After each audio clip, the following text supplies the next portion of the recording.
Alright folks, grab a seat because today's story is one that'll have you on the edge of your seats, wondering if I did the right thing.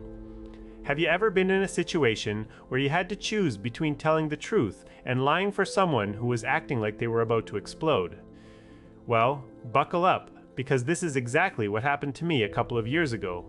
It all started on one of those late nights out with my buddy Sammy, short for Samuel.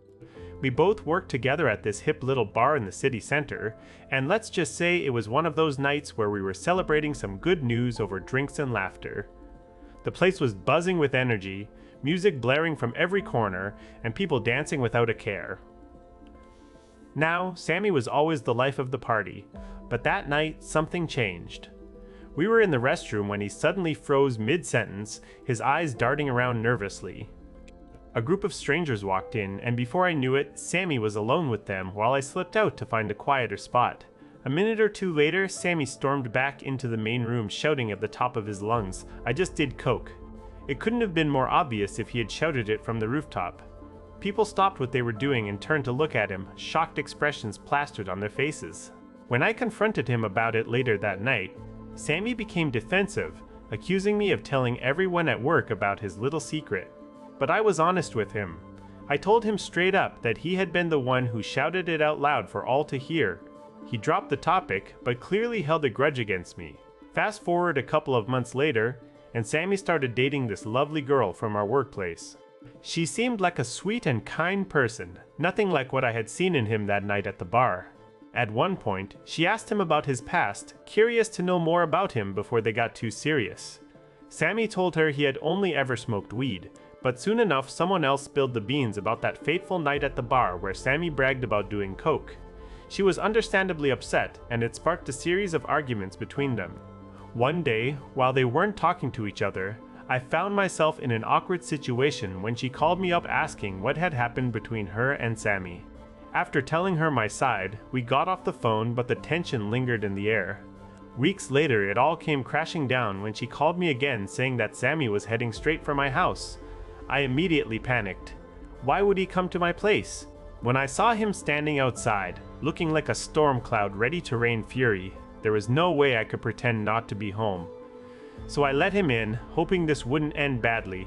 He came charging into the living room with accusations flying fast and furious. "You told her about that night at the bar," he yelled. I tried my best to remain calm, but when it became clear he was convinced of his innocence, he demanded that I send a message to his girlfriend saying he never did coke. The thought of lying for him made me feel sick, but there was something in his eyes, something dangerous. I was shaking uncontrollably by this point. He wasn't small or weak. He looked like he could cause serious damage if pushed too far. I felt trapped and scared. "Okay," I stuttered out, trying to buy some time. "I'll send it once you leave." But nope, he wouldn't take that. Instead, he handed me his phone and ordered me to record a message saying exactly what he wanted. So there I was, holding his phone like a hostage negotiator in a tense standoff. My hands were shaking as I hit the voice note button and began recording. Sammy never did coke that night. Can you imagine how hard it was for me to say those words? The fear in my own voice was almost unbearable. I sent him out of the house with his lie still ringing in my ears. Later on, when she replayed it for me, I could hear the desperation and dread in every syllable. It was like a scene straight out of a bad movie, me being forced to lie for someone who should have owned up to their mistakes. They eventually broke up after all this drama, but some people still tell me that I shouldn't have caved under pressure.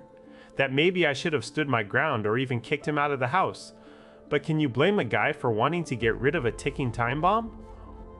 What would you do in such an intense situation?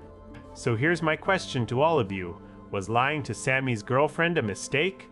Or was it necessary to protect myself and avoid further confrontation? Let me know what you think in the comments below. And don't forget, if you enjoyed this story, hit that subscribe button for more tales just like this one. Thanks for tuning in today, folks.